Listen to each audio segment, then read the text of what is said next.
चलिए कार्यक्रम में आगे बढ़ते हैं। क्या आपने कभी सोचा था कि एक समझौता दुनिया की दो सबसे बड़ी लोकतांत्रिक शक्तियों के बीच 18 साल के इंतजार को खत्म कर देगा?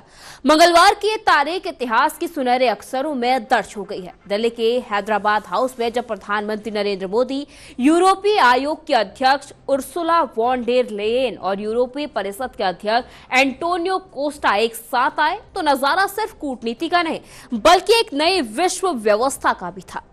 भारत ईयू मुक्त व्यापार समझौते यानी कि एफटीए का संपन्न होना महज एक डील नहीं बल्कि अमेरिका की व्यापारिक धमकियों के खिलाफ एक स्ट्रैटेजिक मास्टर स्ट्रोक भी है।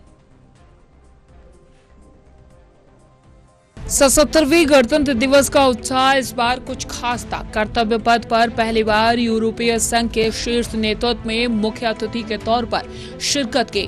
कर्नल फ्रेडरिक साइमन स्प्रूट के नेतृत्व में जब ईयू के सैन्य दल ने मार्च पास्ट किया तो यह संदेश साफ था, भारत और यूरोप अब केवल व्यापारिक साझेदार नहीं बल्कि सामरिक हमसफर भी है। प्रधानमंत्री मोदी ने इसे दो करीबी दोस्तों की अभूतपूर्व यात्रा बताया। ये वो पल था जब यूरोप ने पहली बार किसी देश के राष्ट्रीय गौरव के मंच पर इतनी बड़ी उपलब्धि दर्ज कराई, जो वैश्विक राजनीति में भारत के बढ़ते कदम का सीधा प्रमाण है। गणतंत्र की परेड के बाद असली धमाका हैदराबाद हाउस में हुआ। 18 वर्षों से अटकी पड़ी एफटीए वार्ता की राजनीति रणनीति घोषणा पर हस्ताक्षर किए गए और इसे मदर ऑफ ऑल डील कहा गया। अधिकारियों ने बताया कि ये समझौता से करीब 2 अरब लोगों का साझा बाजार बनेगा। ये डील दुनिया की कुल जीडीपी के 25% हिस्से को कवर करती है। भारत ने अपने बाजार का 92% से अधिक हिस्सा यूरोप के लिए खोल दिया। वहीं यूरोप ने भारतीय शिपमेंट पर लगभग 99% टैरिफ खत्म करने का ऐतिहासिक फैसला सुनाया। 18 साल की वार्ता हुई पूरी। मदर ऑफ ऑल डील घोषित। भारत और यूरोप सामरिक साझेदार। ईयू बाजार भारतीय कारोबार के लिए खुला। टैरिफ हटे, रोजगार सृजन बढ़ेगा। इस समझौते की सबसे तीखी चोट अमेरिका पर पड़ी। जैसे ही डील की खबर फैली, वॉशिंगटन से नाराजगी के सुर आने लगे। अमेरिकी ट्रेजरी सेक्रेटरी स्कॉट बेसमेंट ने आरोप लगा दिया कि यूरोपीय देश भारत के जरिए रूसी तेल खरीदकर परोक्ष रूप से यूक्रेन युद्ध को फंड कर रहे हैं। असल में अमेरिका की चिढ़ इस बात पर है कि भारत ने इस समझौते के जरिए उन दंडात्मक टैरिफ को काट दिया है जो ट्रंप प्रशासन ने भारतीय सामानों पर लगाए थे। अब भारतीय टेक्सटाइल, फार्मा और आभूषण अमेरिकी बाजार के मोहताज नहीं रहेंगे क्योंकि उनके लिए यूरोप के दरवाजे पूरी तरीके से खुल गए हैं। अब ये समझौता केवल सामानों की खरीद फरोख्त तक सीमित नहीं है। प्रधानमंत्री नरेंद्र मोदी ने बेबाकी से स्पष्ट किया कि रक्षा और सुरक्षा किसी भी रणनीतिक साझेदारी की असली नींव होती है। भारत और ईयू ने पहली बार एक व्यापक सुरक्षा और रक्षा साझेदारी पर मुहर लगाई है। इसका मतलब यह है कि अब इंडो पैसिफिक क्षेत्र में यूरोपीय नौसेना और भारतीय सेना के बीच सहयोग का नया अध्याय शुरू होगा। लेकिन सवाल यह है कि क्या ये डील वैश्विक आर्थिक मंच पर अमेरिका और चीन की दादागिरी को खत्म कर पाएगी? यूरोपीय परिषद के अध्यक्ष एंटोनियो कोस्टा ने बड़े ही तेजस्वी अंदाज में बताया कि सुरक्षा के बिना समृद्धि संभव नहीं है। उन्होंने इस बात पर जोर दिया कि एक बहुध्रुवीय दुनिया में भारत और यूरोप रणनीतिक स्टेबलाइजर की भूमिका निभाएंगे। ये समझौता रक्षा तकनीकी के सह विकास और सह उत्पादन के नए अवसर पैदा करेगा। जानकारों ने विश्लेषण किया कि जहां व्यापार को एक हथियार के रूप में इस्तेमाल किया जा रहा है, वहां भारत और यूरोप ने अपनी निर्भरता कम करने का रास्ता चुना है। यह साझेदारी चीन की बढ़ती विस्तारवादी नीतियों और अमेरिका की अस्थिर व्यापार नीतियों के खिलाफ एक मजबूत सुरक्षा कवच है।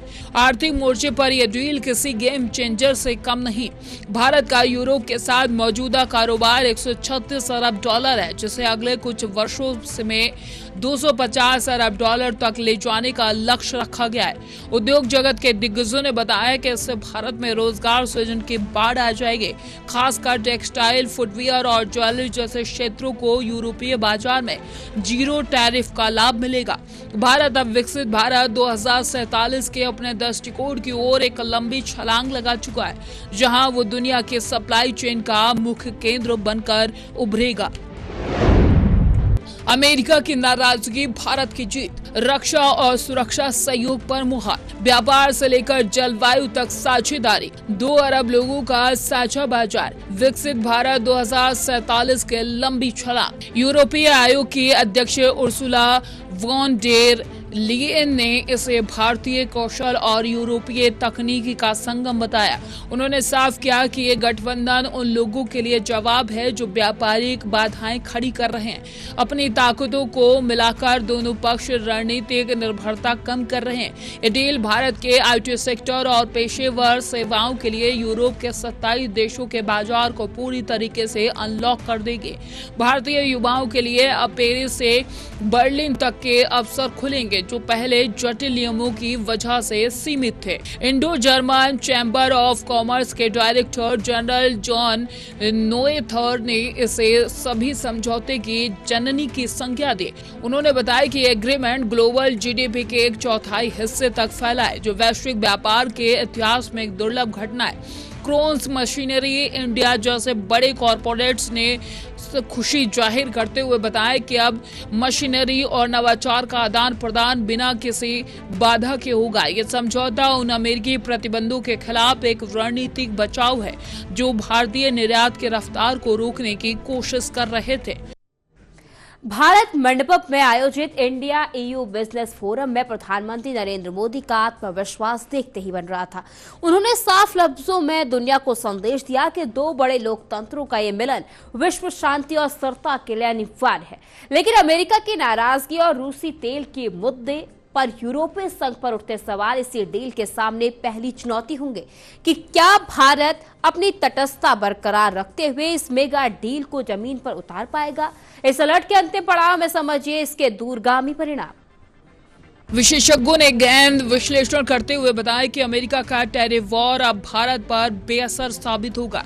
ट्रंप प्रशासन ने रूसी कच्चे तेल की खरीद के कारण भारतीय सामान पर जो 50% तक के शुल्क लगाने की धमकी दी थी, उसका जवाब भारत ने यूरोप के साथ हाथ मिलाकर दे दिया है। ये एक तरह की स्वतंत्रता की घोषणा है। भारत ने यह साबित कर दिया कि वो किसी भी एक महाशक्ति के दबाव में अपनी आर्थिक गतिविधियों को और नीतियों को बंधक नहीं बनने देगा। यूरोपीय बाजार तक पहुंच मिलने से भारतीय अर्थव्यवस्था अब अमेरिकी डॉलर और उनकी नीतियों की अनिश्चितता से काफी हद तक सुरक्षित हो गई है। सहयोग केवल व्यापार तक सीमित नहीं रहा, बल्कि आपदा जोखिम प्रबंधन और प्रशासनिक व्यवस्थाओं पर भी दस्तावेजों का आदान प्रदान किया गया। ये दिखाता है कि भारत और यूरोप का अब भविष्य की चुनौतियों जैसे जलवायु परिवर्तन और प्राकृतिक आपदाओं के लिए भी एक साझा तंत्र विकसित कर रहे हैं। रक्षा कंपनियों के बीच सह उत्पादन के वादे ने भारत के आत्मनिर्भर भारत अभियान को ग्लोबल पंख लगा दिए। ये रक्षा और सुरक्षा सहयोग इंडो पैसिफिक क्षेत्र में चीन के बढ़ते समुद्री प्रभाव को संतुलित करने के लिए भी एक बड़ा कदम माना जा रहा है। यूरोपीय परिषद के अध्यक्ष ने व्यापार को भू राजनीतिक स्टेबलाइजर बताया है। उनका ये बयान उन देशों के लिए तीखी टिप्पणी थी जो व्यापार को सजा देने के माध्यम से रूप में इस्तेमाल करते हैं। 2 अरब लोगों के बीच इस बाजार में अब नियमों पर आधारित आर्थिक व्यवस्था मजबूत होगी। भारत के कृषि उत्पादों से लेकर दवाओं तक यूरोप के हर कोने में भारतीय छाप दिखाई देगी। 18 साल की तपस्या अब फलीभूत हुई है, जो भारत को एक प्रमुख वैश्विक व्यापार केंद्र के रूप में स्थापित करती है। ये डील विकसित भारत के सपने की पहली मजबूत बुनियाद है।